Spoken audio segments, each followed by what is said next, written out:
Hello everyone, welcome back to Padhai matters. आज हम बात करने वाले हैं कुछ ऐसी जिसको बहुत सारे लोग तुम्हें डरा रहे होंगे। जी हाँ, मैं बात करने वाला हूँ क्लास 10th बोर्ड एग्जाम के बारे में। तो जितने भी क्लास 9th के स्टूडेंट हैं जो कि क्लास 10th में आने वाले हैं, तो उनके लिए यह वीडियो बहुत ज़्यादा ज़रूरी है, क्योंकि तुम्हारे मन में बैठा दिया जाता है कि क्लास 10th बहुत ज़्यादा टफ है और इसमें नंबर लाना बहुत ज़्यादा मुश्किल। क्योंकि कोई अपने आप को बोलेगा कि हाँ, मेरे ही क्वेश्चंस आते हैं इसलिए मुझसे तुम पढ़ लो, इतना पढ़ा दूंगा कि वही ए टू जेड पेपर में से आएगा। या फिर कोई बोलेगा कि मैं पेपर अभी जो सुबह पढ़ा रहा हूँ कल वही आएगा। तो फर्स्ट ऑफ ऑल मैं एक बुक बताऊँ जो पढ़ लोगे तो तुम पक्का नंबर पा जाओगे, वो है एनसीईआरटी। अब क्यों? क्योंकि जब बुक का सिलेबस वही है और कॉन्सेप्ट वही है, तो सीधी सी बात, कोई ऐसा टीचर नहीं होता जिसका पढ़ाया ना आए। क्या आप अलग लैंग्वेज पढ़ाते हैं? नहीं। तो ये डराना बंद कर दीजिए और मुझे बैच नहीं बेचना है, तो मैं ऑनेस्ट रिव्यू दूंगा। तो इस वीडियो को अपने दोस्तों तक शेयर करो।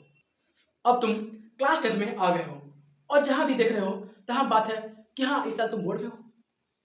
तो तुम्हें क्या कहना है? हाँ भैया, मैं बोर्ड में हूँ और क्लास 10th बिल्कुल प्रीवियस ईयर की तरह था। बल्कि जो आपका क्लास 9th है वो क्लास 10 से डिफिकल्ट होता है। और जब तुमने क्लास 9th में अच्छा प्रदर्शन किया है तो तुम्हें डरने वाली क्या बात है। लेकिन बस तुम्हें क्या करना है, तुम्हें मिस्टेक्स नहीं करनी है। एक बुक को बार बार रिविजन करो, ना कि 10 बुक ले लिया और एक भी नहीं पढ़ पाए। इस बात को ध्यान रखना।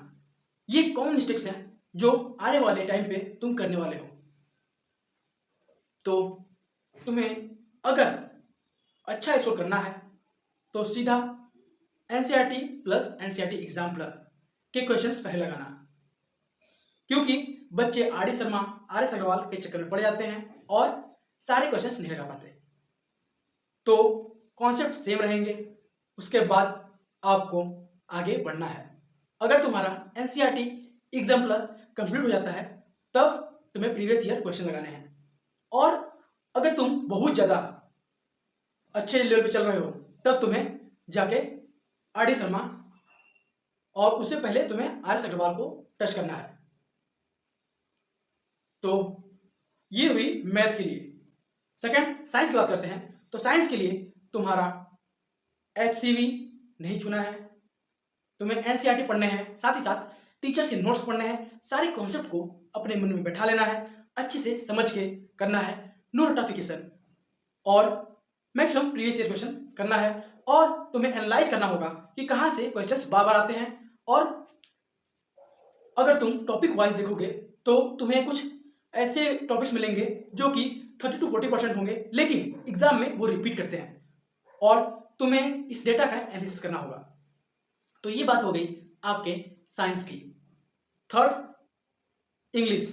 इंग्लिश और हिंदी बहुत ही ज़्यादा क्लास 10th के स्टूडेंट्स द्वारा इग्नोर्ड सब्जेक्ट है। बस मुझे ये नहीं समझ में आता, जो मैंने भी गलती की थी उस टाइम, कि क्या इंग्लिश का मार्क्स नहीं जुड़ता, हिंदी का मार्क्स नहीं जुड़ता, या फिर एसएसटी का मार्क्स नहीं जुड़ता, कि हम लोग साल भर बस साइंस मैथ पढ़ते रहते हैं। जब हम एक दो दिन पढ़ के इंग्लिश में अच्छा स्कोर कर सकते हैं तो सोचो, अगर हम महीने में 2 से 3 बार पढ़ ले रहे हैं तो कितना अच्छा होगा।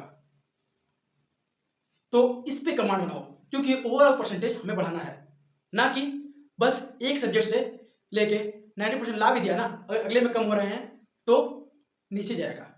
बल्कि थोड़ा सा ध्यान देंगे वहां पे तो तुम्हारा परसेंटेज बहुत ज़्यादा अच्छे से बढ़ जाएगा वहां पे। और ये ध्यान रखना कि वो दोनों आपके मार्क्स बूस्टर होते हैं। और एसएसटी की बात करें तो एसएसटी को भी साथ में लेना है, टीचर्स के नोट्स को पढ़ना है और एक चैप्टर पढ़ना है, फ्लो चार्ट बनाते जाना है। इंग्लिश, हिंदी और एसएसटी के लिए यही करना है, शॉर्ट नोट्स बनाना है, तो आपका काम अच्छे से हो जाएगा।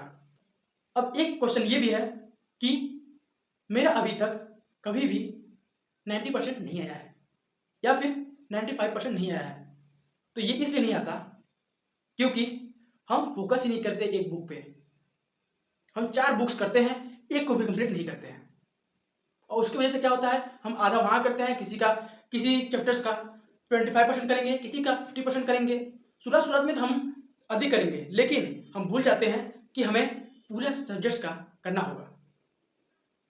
तो ऐसी मिस्टेक्स तुम करने वाले हो। अगर तुम बचना चाहते हो तो इस वीडियो को सेव कर लो, ताकि तुम बार बार इस वीडियो को देखना। और इस वीडियो में इतना ही, मिलते हैं नेक्स्ट वीडियो में।